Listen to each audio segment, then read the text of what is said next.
worked in soccer.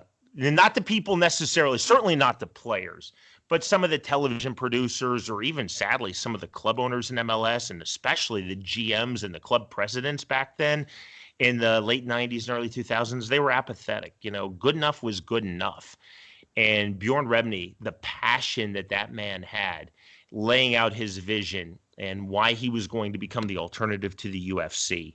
And I was set. And I might be a little fuzzy on my memory, but I'm almost positive I had already signed my contract, but it was done through representatives and I hadn't actually talked to Bjorn. So I believe our first conversation was after I was on board and had signed, but I was blown away by him. And he flew Jimmy, myself, Jimmy Smith, our television production crew, the Spanish language commentating team, Michael C. Williams, the ring announcer, the cage announcer, who Jimmy and I had worked with on both Afflictions, to Saratoga Springs, New York. We had a 2-day conference and he really laid out his vision. I thought, you know what? I'm with the right group, man. This organization is going to do something. They're going to be a solid alternative to the UFC. And it's different. You know this, Todd, because you're a hardcore, and I think a lot of your listeners know this, but 10 years ago doesn't seem like that long. But if you think of the world of MMA, 10 years ago, it's pre-UFC Fight Pass.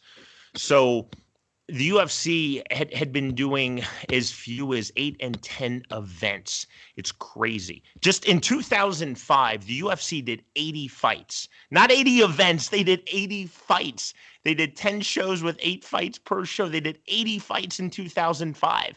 So in 2010, the UFC still looked like they could be vulnerable to a really forward-thinking alternative brand. And you had Pro Elite in the marketplace, and IFL, and Strikeforce, and Scott Coker was really starting to build something. But Pride had gone out of business. Our last show was April 2007. It was a very interesting, kind of almost revolutionary time for MMA, right around that 2008 to 2011 period. And Bjorn had a vision, and he nearly saw it to fruition. I will tell you that. Bellator is still there. John McCarthy, who commentates, is one of my closest friends. I still have friends who fight on the roster. Some are friends who've moved to Bellator. Others, a few people like Michael Chandler, were there when I was there. Bellator is still rolling. It's just so much different with the vision of Scott Coker than the vision of Bjorn Rebney, and it's not the Bellator that I definitely worked for. Now, why do you think that Spike TV didn't want to see it through? What happened there? Well, I mean, it's still on Paramount, and Paramount is the rebrand of Spike, but I for some odd reason, I find it fascinating to look at TV ratings. This morning I was at the gym and I'm looking on my phone. I'm looking at the XFL TV ratings. Attendance can be manipulated. It can be fabricated. Or those comps? Were those discounts? Did they paper the house? Were they group sales? Social media accounts can all be manipulated. But oftentimes, if you really want to know the health of a promotion or a sports league, or even a sport for that matter, look at the television rating. So I like to do that with everything because I think that's a great barometer.